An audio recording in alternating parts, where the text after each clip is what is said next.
Arrêter de travailler et vivre uniquement des rendements de vos placements? En gros, être rentier. C'est tentant, non? Fini le patron, fini les longues heures au bureau. Le rêve, quoi. Bon, mais avant de pouvoir siroter un cocktail au bord de la piscine, il y a quand même quelques petites choses à connaître et certaines actions à réaliser. On entend souvent parler de la stratégie dividende pour devenir rentier. Qu'est-ce que c'est et est-ce que ça marche? Est-ce que c'est la meilleure stratégie si on veut arrêter de travailler avant l'âge officiel de la retraite? On voit tout ça dans cette vidéo. Avant de commencer, si vous n'êtes pas encore abonné, n'oubliez pas de cliquer sur le bouton juste en dessous et d'activer les notifications pour être sûr de ne rien rater des publications de la chaîne. Et si la vidéo vous plaît, n'oubliez pas le petit pouce bleu en l'air. Et maintenant, allez, c'est parti!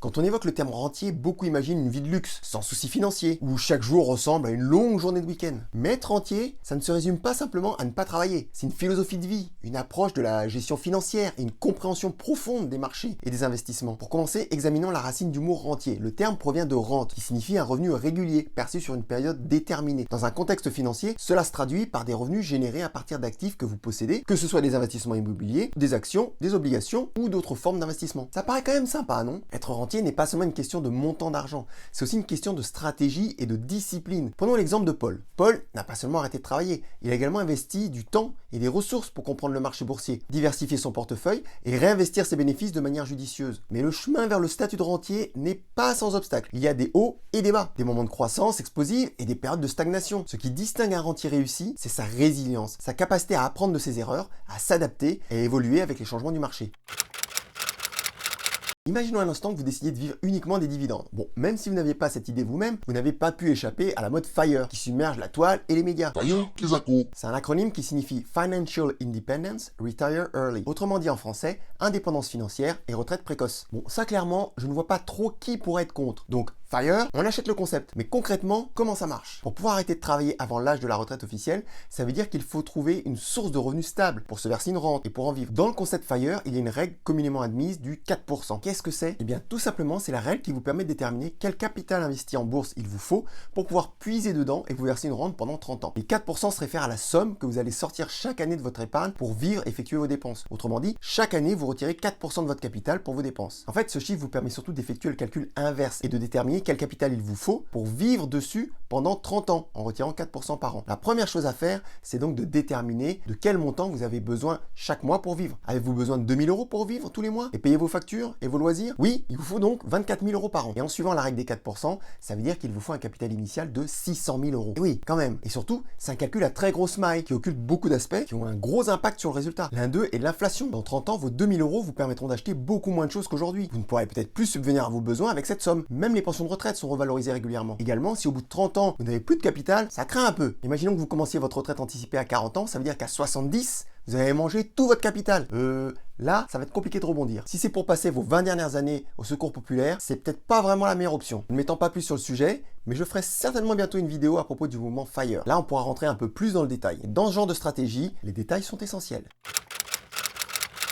Quand on parle d'investissement, les dividendes sont souvent considérés comme le saint graal pour de nombreux investisseurs. Mais qu'est-ce que c'est vraiment que les dividendes? Et pourquoi suscite-t-il tant d'attention et d'engouement? Tout d'abord, il faut comprendre ce que sont les dividendes. Lorsqu'une entreprise réalise des bénéfices, elle a plusieurs options pour utiliser cet argent. Elle peut le réinvestir dans l'entreprise pour la croissance future, le conserver en trésorerie ou le distribuer à ses actionnaires sous forme de paiement régulier. Et ça, c'est ce qu'on appelle le dividende. C'est cette dernière option qui intéresse tellement les investisseurs à la recherche de revenus passifs et qui est vantée dans des centaines de vidéos sur YouTube. On va prendre un exemple pour illustrer tout ça. Imaginons que vous investissiez dans la société ABC, qui cote 100 €. Vous achetez 100 actions de la boîte. L'entreprise fait des bénéfices et décide de verser un dividende annuel de 2 € par action. Ça veut dire que pour chaque action détenue, vous allez recevoir 2 € en cash sur votre compte. 2 € pour une action qui cote 100 €. On dit donc que l'action verse un dividende de 2%. Comme vous détenez 100 actions, ça veut donc dire que vous avez investi 10 000 €. Et ces 100 actions vous ont donc rapporté 200 € sur votre compte.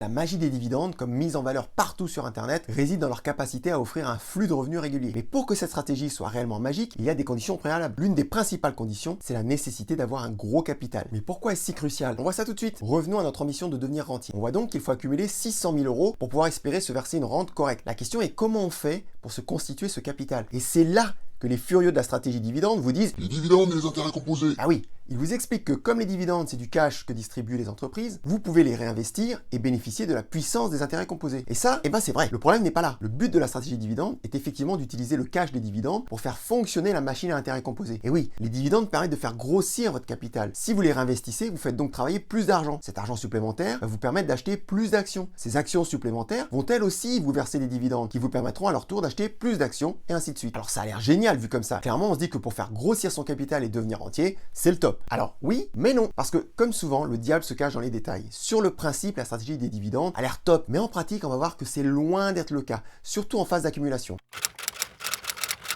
On l'a vu, avant de pouvoir envisager vivre d'une rente, il y a une étape cruciale à franchir qui s'appelle la phase d'accumulation. La phase d'accumulation, c'est donc le moment où les investisseurs concentrent leurs efforts sur l'augmentation de leur capital initial. C'est une période d'épargne soutenue, d'investissement régulier et de croissance. C'est un peu comme la fondation d'une maison. Plus elle est solide, plus elle peut supporter de poids à l'avenir. Le but est de faire grossir son capital pour qu'il atteigne la taille critique nécessaire à une stratégie de rente. Dans notre exemple, on a dit qu'il fallait 600 000 € minimum. Alors pourquoi les dividendes ne sont-ils pas le premier choix pendant cette période? Les dividendes vous offrent un certain rendement qui s'applique bien évidemment à la somme que vous avez investi. Par exemple, si vous achetez une action à 100 € et qu'elle verse un dividende de 10%, vous gagnerez 10 €. Bon, ça, c'est pas ce qui ira dans votre poche, comme on le verra tout à l'heure. En tout cas, on voit déjà le problème avec les dividendes. Comme pour des intérêts, il s'agit d'un pourcentage de votre capital investi. Et ça, c'est essentiel à comprendre.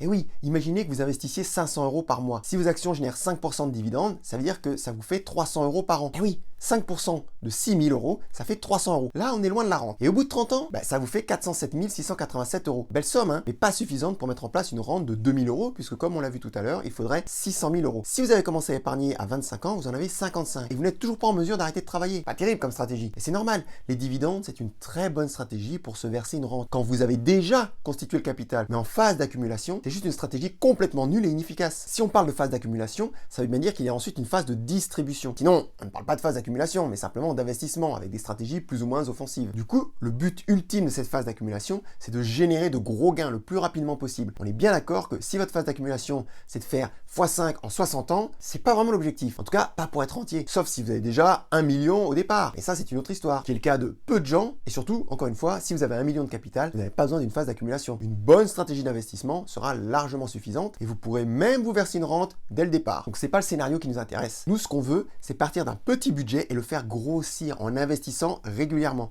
et en mettant en place des stratégies qui permettent de booster cette phase d'accumulation. Et là, clairement, la stratégie dividende, c'est zéro. Combien on voit de vidéos qui vous montrent un graphique de ce que vous pouvez gagner avec les intérêts composés et vous explique que vous pouvez avoir tout ça avec les dividendes. Et en dessous, on lit un commentaire d'un pauvre investisseur tombé dans le panneau et qui est tout heureux de dire qu'il a gagné 50 € de dividendes le mois passé et que c'est le début de la voie vers la fortune. Bon, 50 € par mois, si tant est qu'il touche ce montant de dividendes tous les mois, ça fait 600 € à l'année. C'est pas avec ça qu'il pourrait être rentier ou riche dans quelques décennies. Donc les dividendes pour faire grossir son capital rapidement en vue de devenir rentier, ce n'est certainement pas la bonne stratégie. Ceci dit, ça ne signifie pas que les dividendes n'ont pas leur place pendant la phase d'accumulation. Ils peuvent offrir une source de revenus complémentaire qui peut être réinvestie pour accélérer la croissance. Mais la clé, c'est de les intégrer dans une stratégie d'investissement globale qui vise à maximiser le rendement total, pas seulement les revenus passifs.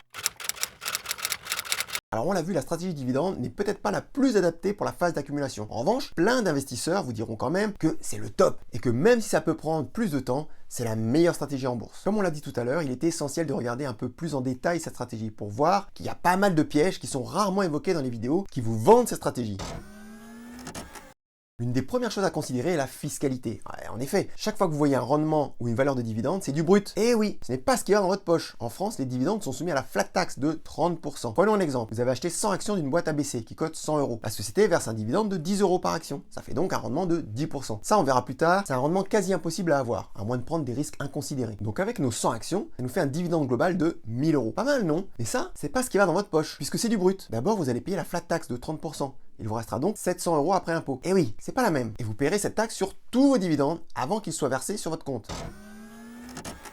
Lorsque vous faites des plus-values sur vos actions, si vous les laissez courir et que vous ne les vendez pas, vous ne payez rien, ni impôt, et surtout, pas de frais de transaction. En revanche, avec les dividendes, c'est du cash qui arrive sur votre compte. Si vous voulez le réinvestir, ce qui est le but, si vous voulez profiter de la mécanique des intérêts composés et devenir rentier un jour, vous allez devoir racheter des actions. Ça veut donc dire que vous allez payer des frais de transaction sur ces opérations. Si vous touchez de petits dividendes régulièrement, ça veut dire que vous allez réinvestir régulièrement de petits montants. Et ça veut dire que les frais vont s'accumuler avec le temps. Et surtout, ça va largement diminuer votre rendement global. Et si en plus vous investissez par l'intermédiaire de votre banque traditionnelle, là, vous allez vraiment perdre gros et il vous restera plus grand chose de vos dividendes. C'est un autre sujet, mais quand on investit en bourse, il faut réduire les frais et utiliser un courtier spécialisé.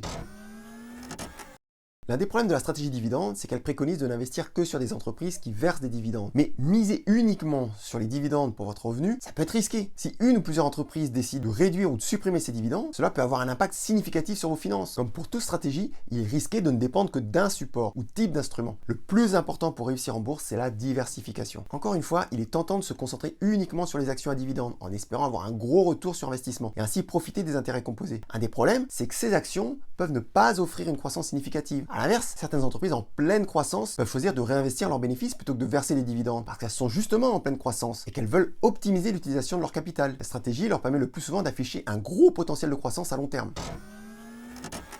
Certains investisseurs pensent à tort que les actions versant des dividendes sont plus sûres que les autres. Cependant, la capacité d'une entreprise à verser des dividendes n'est pas nécessairement un indicateur de sa stabilité financière. Et surtout, c'est totalement lié aux conditions macroéconomiques. Une entreprise peut avoir des difficultés financières et décider de réduire, voire couper son dividende pour faire des économies, ou parce que le dividende à ce niveau n'est plus soutenable. Et là, c'est la double punition. Non seulement vous ne touchez plus de dividendes, mais en plus, le cours dégringole, puisque tous les fanats de la stratégie dividende vendent. Bah oui, s'il n'y a plus de dividendes, ça n'entre plus dans leur stratégie. Vous vous retrouvez donc avec un placement sur lequel vous êtes en moins-value et qui ne vous rapporte plus rien. Well done!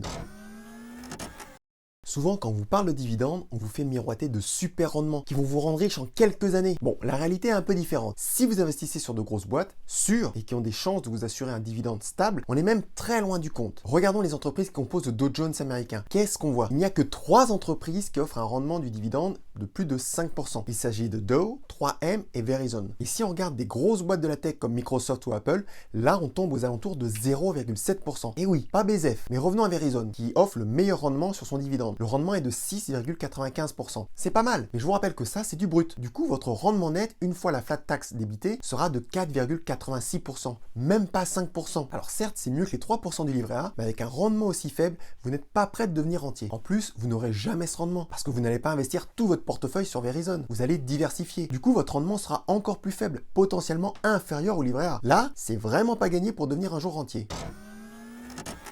Certains se spécialisent dans les dividendes au rendement élevé. Là, on parle de 10, 15 ou même 20%. L'idée sous cette stratégie, en phase d'accumulation, on a besoin de chercher des gros rendements pour faire grossir son capital le plus rapidement possible avant de passer à la phase de distribution. Et sur le principe, c'est tout à fait valide. Le problème, c'est que si c'était si facile, ce serait trop beau. Et oui, il y a bien un loup quelque part. Et le loup, c'est qu'il faut comprendre à quoi correspond le rendement d'un dividende. Le rendement, c'est le dividende divisé par le prix de l'action. Il y a donc 2 moyens d'augmenter le rendement. Soit le dividende augmente, soit le prix de l'action baisse. Le prix d'une action, ça correspond à la valeur de l'entreprise, soit sa capitalisation, divisée par le nombre d'actions. Un rendement de 20%, ça veut dire que l'entreprise redistribue 20% de son capital. C'est carrément intenable. Pas besoin d'avoir fait maths sup pour comprendre ça. Du coup, dans tous les cas, si le rendement est élevé, c'est que le prix de l'action a baissé. Donc ça veut dire que la boîte n'est certainement pas en bonne santé. Et donc, quelles sont les issues potentielles? Première option, la boîte coule. Et là, vous perdez tout. Votre dividende, bien sûr, mais aussi tout ce que vous avez investi. Deuxième option, la boîte survit, mais pour tenir, elle va raboter, voire stopper son dividende. Dans les deux cas, vous êtes perdant. Bon, on l'a vu, la stratégie dividende, c'est pas vraiment le Graal pendant la phase d'accumulation. Mais alors du coup, on fait quoi? Quelle stratégie utiliser? Bonne nouvelle, il y a des solutions, et on voit ça tout de suite. Comme on l'a vu tout à l'heure, certaines entreprises ne versent pas de dividendes parce qu'elles sont en pleine croissance et qu'elles réinvestissent tous leurs bénéfices dans la société. En général, ces entreprises sont en forte croissance ou le seront. Souvent, ces entreprises voient leur capitalisation s'apprécier de plusieurs centaines de pourcents en quelques années. Le bémol, il faut être sûr de bien choisir sa boîte parce qu'il y en a parmi ces entreprises, soit qui feront faillite, soit qui ne se développeront pas comme prévu. Il faut donc une grosse analyse en amont avant d'investir. Mais clairement, dans ce domaine, on peut citer certaines entreprises de la tech, comme Meta ou Amazon, qui bien que d'une taille déjà conséquente, sont toujours considérées comme des entreprises de croissance. Autre grande stratégie, l'investissement sur la valeur, ou value en anglais, consiste à rechercher des actions qui semblent sous-évaluées par rapport à leur valeur intrinsèque. Les tenants de cette stratégie pensent que le marché peut parfois sous-évaluer une entreprise, offrant ainsi une opportunité d'achat à un prix inférieur à sa véritable valeur. Et bien sûr, en bourse, le but est bien d'acheter à bon prix et de revendre quand c'est cher. Sur le papier, cette stratégie semble top, mais en réalité, il y a toujours la difficulté de choisir les bonnes entreprises. Ça demande pas mal de temps d'analyse fondamentale, et surtout, le marché n'est pas toujours logique. Et ce n'est donc pas parce qu'une entreprise est sous-évaluée que son cours va remonter à court ou moyen terme. Cela peut durer longtemps et potentiellement ne jamais arriver. Utiliser cette stratégie en phase d'accumulation comporte donc un gros risque à cause de l'imprévisibilité des marchés. Parmi ces entreprises, on peut citer des sociétés du luxe comme Hermès ou LVMH. Sur le long terme, ça paye. Une des grosses différences entre la phase d'accumulation et la phase de distribution, outre le caractère totalement opposé de ces deux phases, réside dans le niveau de risque acceptable. En phase de distribution, les risques liés à l'investissement doivent être extrêmement réduits afin d'assurer une stabilité du capital et des revenus. A l'inverse, en phase d'accumulation, on peut se permettre de prendre plus de risques afin de générer plus de rendement. En fait, si on veut vraiment avoir une phase d'accumulation intense et rapide, il n'y a pas le choix. Il va falloir prendre plus de risques. En sachant que tant que vous travaillez, vous pouvez vous relever en cas de gros pépins dans vos investissements. Lorsque vous êtes à la retraite ou rentier, c'est pas la même histoire. Et s'il y a bien une stratégie qui permet de prendre des risques calculés et de gagner gros, c'est bien une stratégie à base de turbo.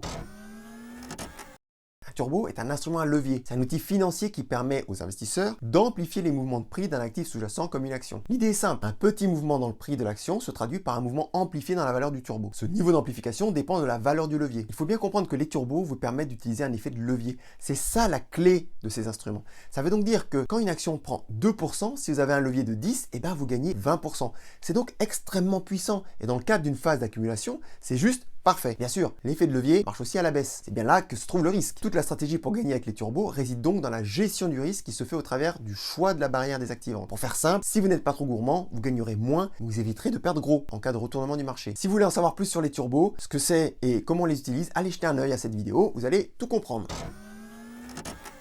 L'un des principaux avantages des turbos est leur effet de levier. Bah oui, clairement, ça veut dire qu'avec un petit investissement initial, un investisseur peut réaliser des gains importants si le marché se déplace dans la direction prévue. C'est énorme, surtout en phase d'accumulation. Ça permet d'avoir des gains comme si on investissait avec 100 000 euros, alors qu'on n'a investi que 10 000 euros. L'autre gros avantage des turbos par rapport aux autres instruments à levier, c'est la simplicité de construction et de gestion des turbos. Le temps et d'autres variables n'ont quasiment aucun impact sur la valeur et l'évolution des turbos. La seule chose qu'il est crucial de bien prendre en compte, c'est la barrière désactivante. Si elle est touchée, le turbo vaut 0, vous perdez tout. Donc clairement, il faut la choisir avec très grand soin. Alors si on peut gagner gros avec l'effet de levier des turbos, on peut aussi perdre gros. Bah oui, la loi universelle est respectée. Risque élevé égale gain élevé. Et l'effet de levier marche dans les deux sens, à la hausse comme à la baisse. Si vous avez un turbo de levier 10 et que le sous-jacent, l'action, perd 5%, le turbo perd 50%. Vous avez perdu la moitié de ce que vous aviez placé. Ça fait mal, mais c'est pas fini. Ce sera trop simple. En plus du levier, il y a une barrière qui est dite désactivante. En clair, si le cours de l'action baisse et touche la barrière fixée, le turbo est désactivé et vaut 0. Vous avez perdu tout ce que vous avez investi. Et oui, ça calme.